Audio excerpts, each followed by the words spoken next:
Bueno, es un gusto para nosotros recibir al representante de los trabajadores en BPS, Ramón Ruiz. ¿Qué tal? ¿Cómo le va? Bueno, buenas tardes. Un gusto estar acá con ustedes y bueno, agradecer la invitación porque estamos convencidos de que hay un tema de mucha desinformación con respecto a la seguridad social y en particular al proyecto de reforma jubilatoria que el presidente de la República le presentó a los partidos políticos. Recorremos el país, conversamos con la gente y hay un desconocimiento enorme sobre el contenido y sobre el impacto que pueden tener esas medidas que se están discutiendo. Entonces, me parece que un tema tan importante como la seguridad social, tan importante como algunos de los temas que ustedes estuvieron recién comentando, se debe resolver con la mayor transparencia, con la mayor información y con la mayor participación posible, ¿no? A ver, ¿cuáles son las cosas, las primeras que te vienen a la cabeza de cosas que la gente no entiende o no sabe? Y bueno, primero que... O no se da cuenta. Sí, primero que hay un desconocimiento en general sobre la importancia que tiene la seguridad social. Digo, por lo general, y esto es algo que lo hemos confirmado con ese trabajo de cercanía que tenemos cuando hablamos con la gente, la mayoría de los trabajadores y trabajadoras se preocupa por el tema de la seguridad social cuando empieza a ver, Cuando se acerca la edad de jubilación. Cuando empieza a ver cerca la jubilación.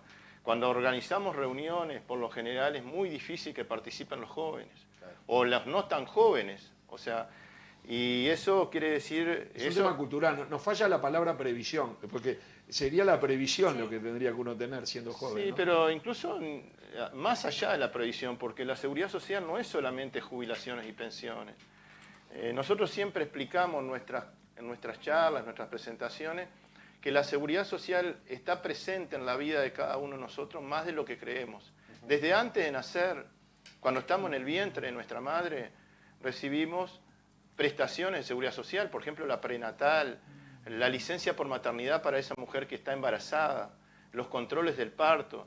Hay una cantidad de medidas que desde la seguridad social, inclusive desde la matriz de protección social, que es un poco más amplio que la seguridad social, están presentes desde antes de nacer.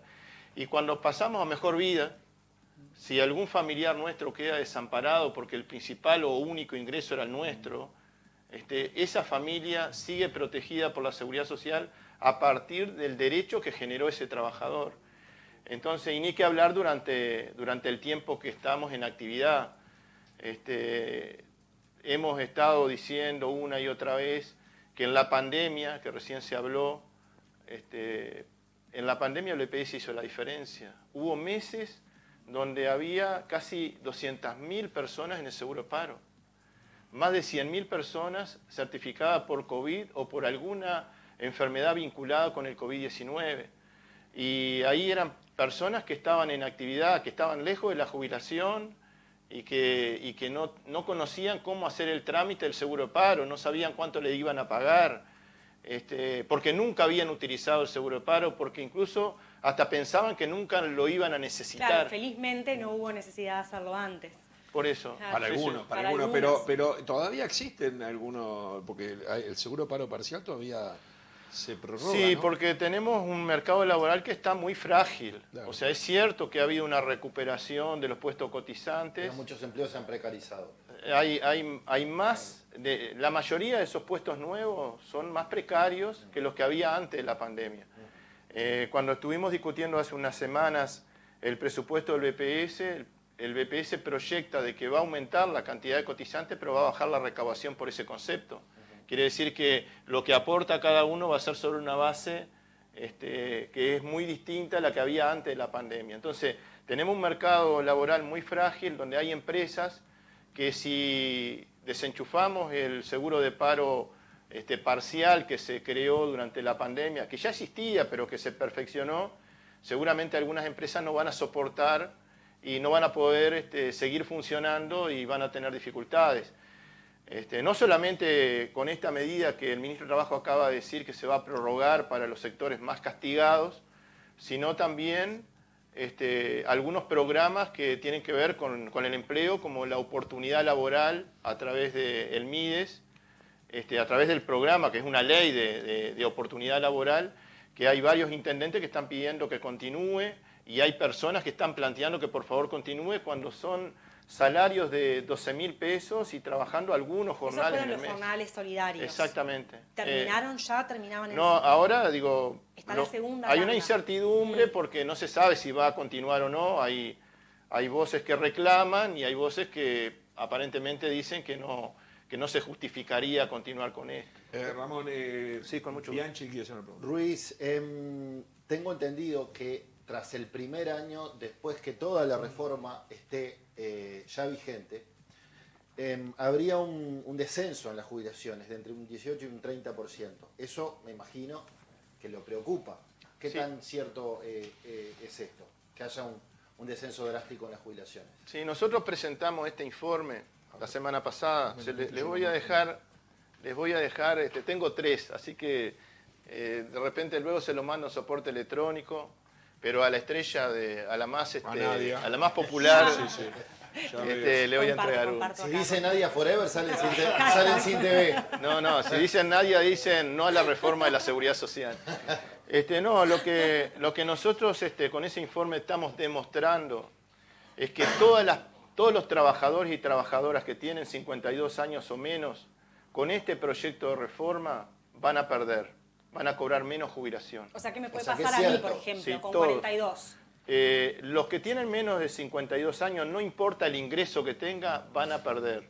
Pero de repente los cincuentones van a perder menos que los cuarentones, por decir de alguna manera, y los que son menores de 30 años van a perder más que los que son menores de 40, y los más jóvenes van a perder más aún. Pero le pregunto esto, si ponemos una mirada integral sobre la reforma, todo el colectivo, todos los uruguayos que más tarde o más temprano nos vamos a jubilar, ¿es una cosa más justa? ¿Pasa a ser un escenario más justo para el colectivo? Bueno, por supuesto que todo depende con el cristal que uno mire ese análisis, esa propuesta. Yo he escuchado a los defensores de este anteproyecto de ley decir que es justo. Eso es lo que dice Saldaña. Que es justo. Yo digo que es injusto porque, digamos, todo el costo de esta reforma lo pagan solamente los trabajadores, retirándose más tarde y cobrando menos jubilación. Y trabajando más, claro, sí. No hay ninguna medida en estos 307 artículos que mejore el financiamiento de la seguridad social. Porque ¿qué fue lo que inspiró, qué fue lo que motivó esta discusión sobre la sostenibilidad económica y financiera del sistema? Es que lo que ingresa para la seguridad social no alcanza para pagar las prestaciones que el sistema brinda. Sin embargo, no hay ninguna medida que mejore el financiamiento de la seguridad social. Y yo leo algo acá que me aterra desde siempre, y ya que mencionas esto, ¿qué pasa con las AFAP? Bueno, nosotros, ustedes saben que tenemos una posición histórica en contra de las empresas privadas que administran los fondos de pensiones. Hay que diferenciar, una cosa es estar en contra de esas empresas privadas y otra cosa, nosotros entendemos que tiene que haber un pilar de ahorro, pero administrado profesionalmente por el Estado. Cuando nosotros decimos que estamos por la eliminación de las AFAP, no estamos diciendo que queremos eliminar el pilar de ahorro. A nosotros nos parece que hay cambios que necesitan una respuesta diferente a las respuestas que hemos dado históricamente. Hay una situación nueva en el mercado de trabajo, hay impactos en la demografía que nos obligan a pensar no solamente en un sistema de reparto puro, sino que tiene que haber otro pilar que tiene que ser de ahorro y un tercer pilar imprescindible que tiene que ser no contributivo para aquellas personas que nunca van a lograr tener una jubilación común. ¿Cómo se va a financiar la reforma? Esta reforma que se está proponiendo se financia aumentando la edad y rebajando las futuras jubilaciones. Punto. Yo quería consultarlo, Luis, en torno un poco al concepto. Este es un tema muy polémico que va a seguir en la consideración, por supuesto. Yo confieso que no entendí cómo se armó este grupo de expertos, quién decretó que los que fueron eran expertos y por qué no se consultó a los colectivos, por ejemplo a los trabajadores, que son los involucrados en primera instancia. Ayer, conversando con Ariel Ferrari, director del Banco de Previsión Social, le preguntaba lo mismo en torno a los conceptos y para mi asombro me dice que, muy dolorido, me plantea que el presidente de la República en la rural fue 5 días de corrido. Ya me planteó al aire en la radio que le parecía muy bien que fuera 5 días, la producción, el campo, todo eso, pero que hace más de un año que ONASPU, que es el colectivo que nuclea miles de jubilados y de pensionistas, le pidió una reunión media hora y hace más de un año que no tuvo una respuesta. Entonces le pregunto, ¿por qué no hay diálogo con los protagonistas? No, la verdad que no entiendo. Bueno, nosotros, más allá del contenido, entendemos que las autoridades se equivocaron cuando eligieron el camino de una comisión de expertos para resolver este tema, o para por lo menos generar propuestas sobre este tema. Para nosotros tenía que haber un diálogo social. Imagínense que en otro contexto, en otra coyuntura, se creara una comisión de expertos, y esa comisión de expertos resolviera aumentar los aportes patronales sin convocar a las empresas. Estoy seguro que los empresarios dirían, no, nos tienen que llamar para hablar de eso. Bueno, esta comisión de expertos y luego quienes elaboraron, que no fueron los mismos expertos los que elaboraron este anteproyecto de ley, resulta que resuelven aumentarle la edad de retiro a los trabajadores y resuelven rebajar las jubilaciones y nosotros no somos llamados para discutir ese tema. Pero yo creo que los que de alguna forma a veces no entienden la posición del PCNT o la posición del equipo de representación de los trabajadores, yo les pido que se pongan en nuestro lugar. El presidente de la República en la campaña electoral... Después le voy a leer una frase para que usted me la ayude a... ¿Cómo no? Con mucho gusto. Sí, en la campaña, algo que no se va a cumplir. Y bueno, y yo creo que eso, en Uruguay nosotros tenemos, y nos sentimos orgullosos del país desde el punto de vista de su vocación democrática. Y cuando alguien elige o de alguna forma toma una opción, lo hace a partir de la información. Y cuando se informa y se dice, y uno mirando a los ojos a la gente a través de un monitor o en un acto, le dicen, no le vamos a aumentar la edad de retiro a los que hoy están trabajando, le vamos a dar incentivos para que voluntariamente se retiren más tarde y con una jubilación común. Hay gente que cree esa promesa y toma decisiones. Entonces a nosotros nos parece sumamente grave que se haya hecho una promesa que con este proyecto de ley no se cumple. Le voy a dar la frase, Con mucho gusto. que supongo que la dijo usted, si no me equivoco. Si se aprueba este proyecto, se le dará un cheque en blanco al Poder Ejecutivo en al menos 60 cuestiones. Sí, porque un 20% del total de los artículos queda sujeto a la reglamentación del Poder Ejecutivo. Y a nosotros nos parece que ya de por sí hay mucho desconocimiento del contenido de este proyecto. Imagínate el desconocimiento que va a haber de decretos que van a salir con la firma de un ministro y del presidente de la República. Y seguramente van a ser 60 decretos. A mí me preocupa también de que el presidente de la República presentó esta iniciativa, los partidos políticos la recibieron, y me preocupa que no se esté informando a la población.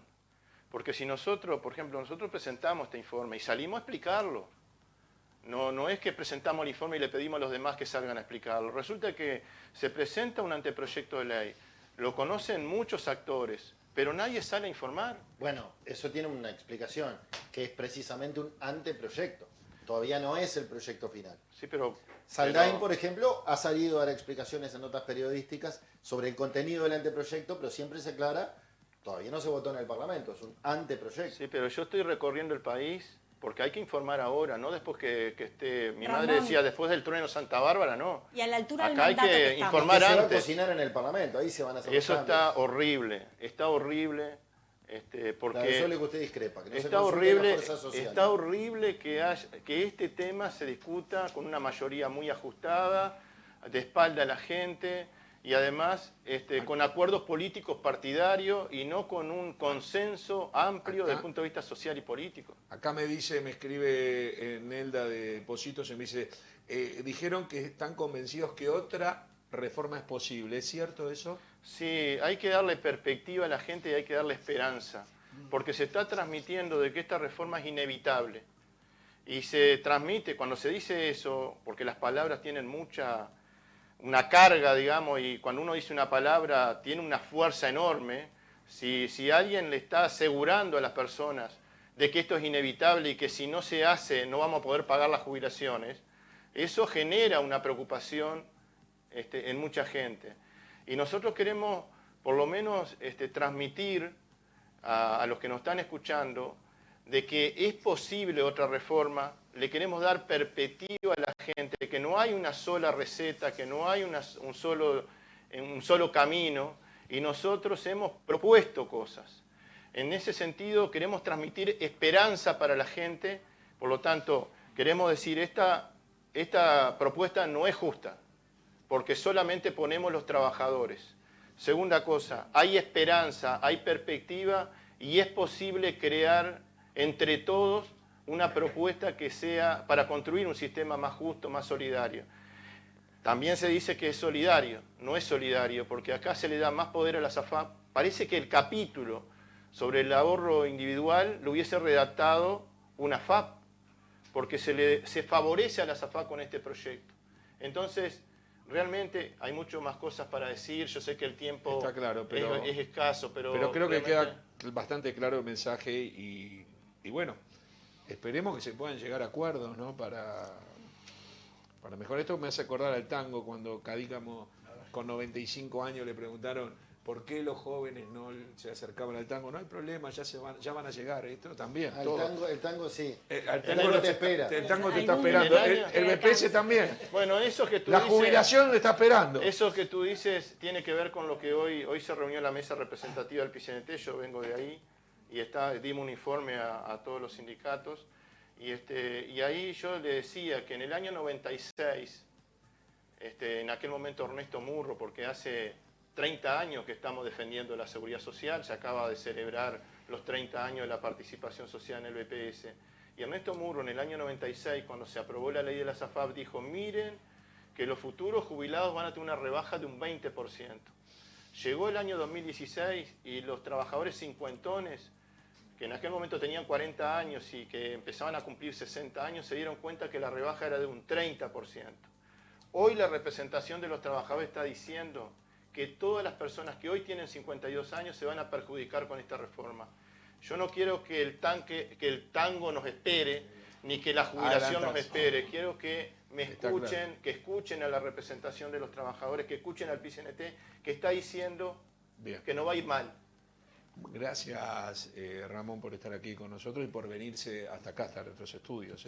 Porque nosotros ofrecemos, vio la distancia donde estamos, depende de cada uno donde venga, ¿no? Pero ofrecemos hacer a veces las notas por Zoom porque nuestro estudio está en un lugar muy bonito, pero a veces alejado del centro de influencia donde están todos. Así que muchas gracias por venir hasta acá. No me favorece el Zoom. Porque cuando no, está bien. Está bien, bueno, me parece muy Mirá bien. qué coqueto, Ramón. Encima coqueto, Ramón. Bravo, no me favorece eso, es genial estuvo. Muchas gracias.